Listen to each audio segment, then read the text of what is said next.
Hello everyone, welcome back to shape up your life. तो बात ऐसे है कि कभी फूड तो कभी मूड, दोनों ही चीज़ें कारण बनती हैं हमारी एनर्जी के लो या हाई होने का।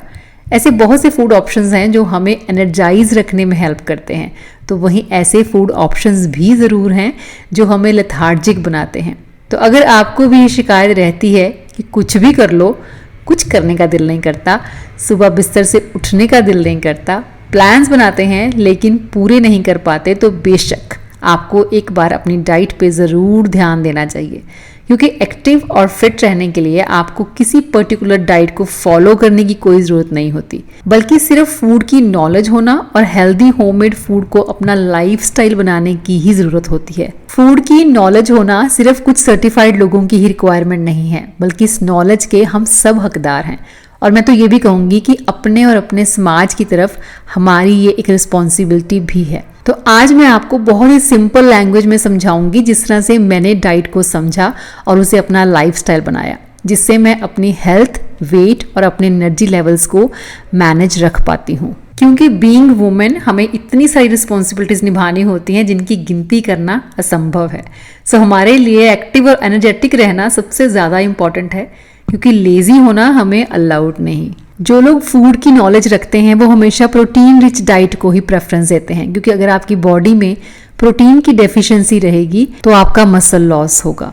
क्योंकि जब अपनी डाइट में हम रिक्वायरमेंट के अकॉर्डिंगली प्रोटीन नहीं लेते हैं तो बॉडी प्रोटीन की फुलफिलमेंट के लिए मसल को ब्रेक करती है, और हमारी डाइट में प्रोटीन की कमी कहीं ना कहीं एक बड़ा रीज़न है हमारे सुस्त होने का, या आप कह सकते हैं कि एनर्जी लो होने का। अपनी डाइट में प्रोटीन को लेकर ना हम अभी भी अवेयर नहीं हैं। एक्चुअली ज़्यादातर लोगों को अभी भी यही लगता है कि जिम जाने वाले या फिर वर्कआउट करने वाले लोग ही प्रोटीन सप्लीमेंट्स लेते हैं। लेकिन मैंने शायद पहले भी बहुत बार बात की है कि हर पर्सन को उसकी बॉडी वेट के हिसाब से प्रोटीन चाहिए ही होता है। जैसे कि अगर आपका वेट 60 kg है तो डेली आपको 60 ग्राम प्रोटीन चाहिए। जब हम अपनी रिक्वायरमेंट के अकॉर्डिंगली प्रोटीन नहीं लेते हैं तभी तो फिर हम लेजी भी फील करते हैं। मैं अपनी बात करूं तो होममेड फूड के अलावा फाइटिका डेली प्रोटीन का एक स्कूप दूध के साथ मैं रोज़ लेती हूँ।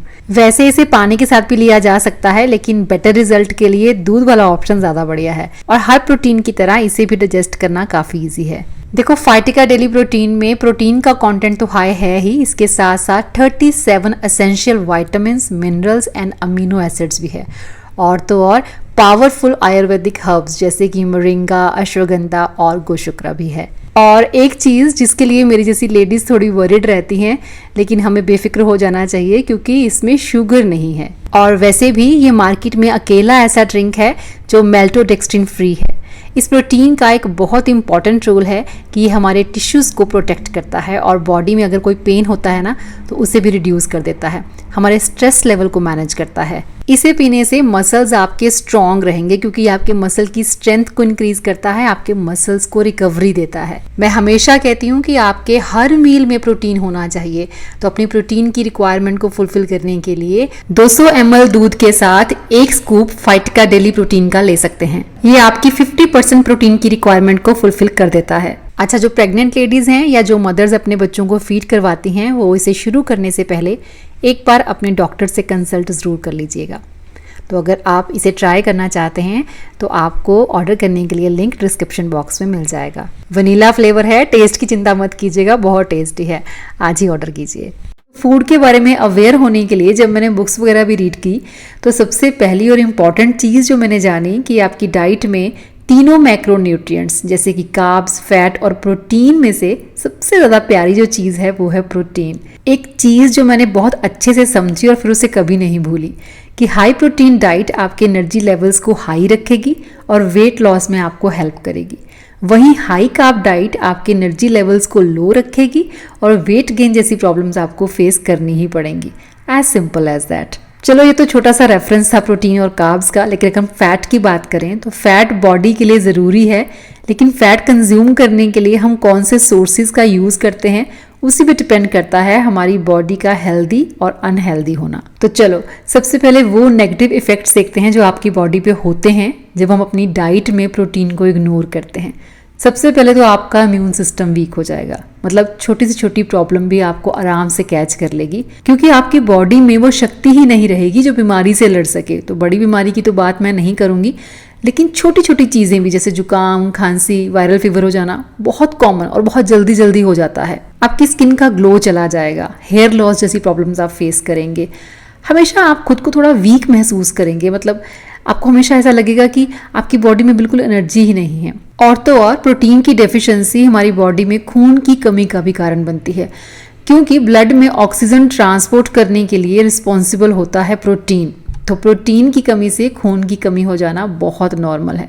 अगर आप इनफ प्रोटीन अपनी डाइट में नहीं लेते हैं तो आपकी बोन डेंसिटी भी काफ़ी कम हो जाएगी, जिससे कि हल्की सी चोट भी लगे ना तो फ्रैक्चर होने के चांसेस रहते हैं, या आपकी बोन्स में आप पेन फील करेंगे। और एक चीज़ और, ये जो हम बहुत ज़्यादा मूड स्विंग्स फेस करते हैं ना, उसके पीछे भी रीज़न कहीं ना कहीं प्रोटीन डेफिशिएंसी का ही होता है, क्योंकि प्रोटीन की कमी की वजह से हार्मोन इम्बैलेंस हो जाते हैं, जो हम लेडीज़ में मेंस्ट्रुअल साइकिल को भी इफेक्ट करते हैं। और ये सभी चीज़ें बिल्कुल ठीक हो जाती हैं और हमेशा ठीक रहती हैं अगर अपनी डाइट में हम प्रोटीन का इंटेक बढ़ा देते हैं। और इसके अलावा अगर हम बात करें वेट मैनेजमेंट की, तो प्रोटीन का इंटेक अगर आप सही रखते हैं तो आपके वेट को मैनेज करने में ये एक बहुत बड़ी हेल्प है। लो कार्ब और हाई प्रोटीन डाइट आपको वेट लॉस में तो हेल्प करती ही है, और अगर इसी डाइट को आप अपना लाइफस्टाइल बना लेते हैं तो लाइफ टाइम तक आपको कभी दोबारा वेट गेन की प्रॉब्लम फेस करनी पड़ेगी ही नहीं। क्यों? क्योंकि उसके पीछे भी एक रीज़न है, क्योंकि प्रोटीन आपको एक लंबे टाइम तक फुल फील करवाता है, आपके एपेटाइट को रिड्यूस करता है, जिससे आपको जल्दी जल्दी भूख नहीं लगती, और भूख नहीं लगेगी तो आपकी कैलोरीज का इंटेक अपने आप कम हो जाएगा। अपने हर मील में प्रोटीन कंज्यूम करने से ये हमारे ब्लड शुगर लेवल्स को स्पाइक नहीं होने देता, क्योंकि high protein food slowly glucose release करता है, जिससे एक तो क्रेविंग्स हमें जो होती हैं वो कम हो जाती हैं, प्लस जो ओवर ईट करने की हमारी हैबिट है ना वो भी छूट जाती है। एक चीज़ मैं आपको और बताऊं कि प्रोटीन कंज्यूम करने के साथ साथ जो लोग एक्सरसाइज रेगुलर करते हैं उन्हें फैट लॉस में बहुत बड़ी हेल्प मिलती है, क्योंकि हमारी बॉडी स्टोर्ड फैट को एज एनर्जी यूज़ करना स्टार्ट कर देती है, और आप अपने वेट और इंचेस दोनों में ड्रास्टिक चेंज देखेंगे। सो प्रोटीन आपकी डाइट का एक इम्पॉर्टेंट पार्ट होना चाहिए, चाहे वो किसी भी फॉर्म में हो। सिंपल से अगर मैं कुछ ऑप्शंस बताऊं तो एग, पनीर, सोया, स्प्राउट्स, मूंग दाल, प्रोटीन पाउडर, पीनट बटर, और most important thing is curd, जिनमें से कोई भी एक या दो आप अपने हर मील में ऐड कर सकते हैं। दही तो ईजिएस्ट ऑप्शन है जो हर रोज 365 दिन आपको खाना चाहिए। एक तो ये प्रोबायोटिक है, यानी आपकी गट हेल्थ का ख्याल रखता है, बैड बैक्टीरिया को खत्म करके आपकी बॉडी में गुड बैक्टीरिया को इंक्रीज करता है, जिससे आपकी इम्यूनिटी बहुत स्ट्रांग हो जाती है। ये गुड सोर्स ऑफ प्रोटीन तो है ही, इसमें वे और केसिन दोनों तरह के प्रोटीन होते हैं जो कि हाई क्वालिटी प्रोटीन्स हैं। हमारी बॉडी की प्रॉपर फंक्शनिंग के लिए जो हमें अमीनो एसिड्स चाहिए होते हैं वो भी हमें दही प्रोवाइड करता है। तो 170 ग्राम दही से आपको 10 से 12 ग्राम प्रोटीन आराम से मिल जाता है। तो दिन के अपने 2 मील्स में अगर आप दही खाते हैं तो आपकी 22 से 24 ग्राम प्रोटीन की रिक्वायरमेंट वहीं से पूरी हो जाती है। प्रोटीन के साथ साथ ये हमें कैल्शियम और विटामिन्स भी प्रोवाइड करता है। सो चाहे किसी भी फॉर्म में लीजिए, प्रोटीन ज़रूर लेना है, मतलब हर बार आपकी प्लेट हाई प्रोटीन प्लेट होनी चाहिए। देखो, अगर प्रोटीन हीरो है तो इसका मतलब ये नहीं है कि कार्बोहाइड्रेट्स को हम विलन कह दें।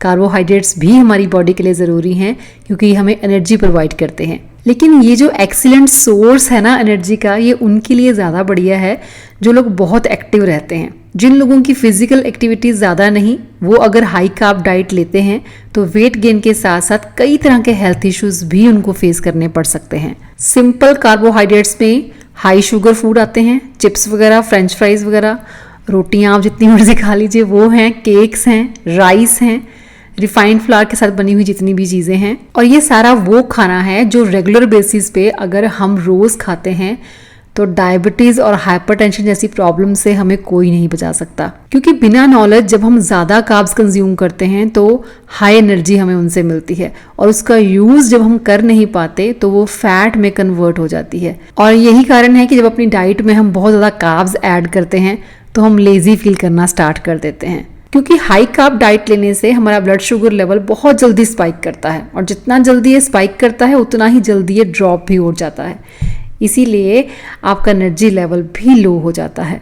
बहुत ज़्यादा साइंस में अगर अब ना जाएं सिर्फ इतना जान लें कि जो कार्बोहाइड्रेट्स हम खाते हैं वो ग्लूकोज में कन्वर्ट होता है, और उस ग्लूकोज को बॉडी के हर सेल तक पहुंचाने के लिए बॉडी इंसुलिन रिलीज करती है। और अगर बार बार हम हैवी कार्ब्स लेते रहेंगे तो बॉडी को बार बार बहुत ज़्यादा इंसुलिन रिलीज करनी पड़ेगी, जिससे कि हमारे सिस्टम पे बहुत ज़्यादा स्ट्रेस आ जाता है और हम लो फील करते हैं। इसीलिए जब मैं बार बार बात करती हूँ कि रोटी राइस की बजाय आप अपनी डाइट में मिलेट्स ऐड कीजिए, तो उसका भी यही रीज़न है, क्योंकि मिलेट्स खाने से ग्लूकोज जो है वो बहुत स्लोली रिलीज होता है और हमारा ब्लड शुगर लेवल स्पाइक नहीं करता, और मिलेट खाने से बॉडी हमेशा एनर्जेटिक बनी रहती है। जब हमने कार्ब्स और प्रोटीन की बात की है तो लास्ट वाला मैक्रोन्यूट्रिएंट क्यों छोड़ दें, जिसका नाम है फैट। वेट लूज करने वाले फैट से बहुत ज़्यादा डरते हैं, जबकि ये भी एक ज़रूरी न्यूट्रिएंट है। लेकिन हमारी बॉडी को बैड नहीं, गुड फैट की ज़रूरत होती है, जो हमें मिलेगा नट्स की बात करूँ तो बादाम, काजू और मूंगफली से, और सीड्स की बात करूँ तो पम्पकिन और सेसमे सीड से।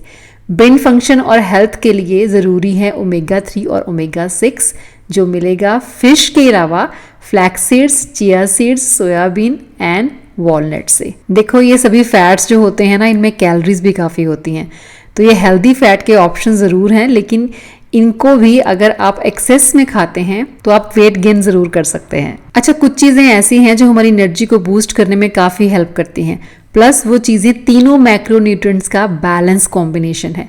जैसे कि बनाना, तो बनाना हमें इंस्टेंट एनर्जी प्रोवाइड करता है। सुबह सुबह खाली पेट एक बनाना खा लीजिए, या फिर ब्रेकफास्ट में बनाना स्मूदी बना के आप ले सकते हैं। बहुत बड़ा मिथ है कि वेट गेन होता है बनाना खाने से, लेकिन ऐसा बिल्कुल नहीं है।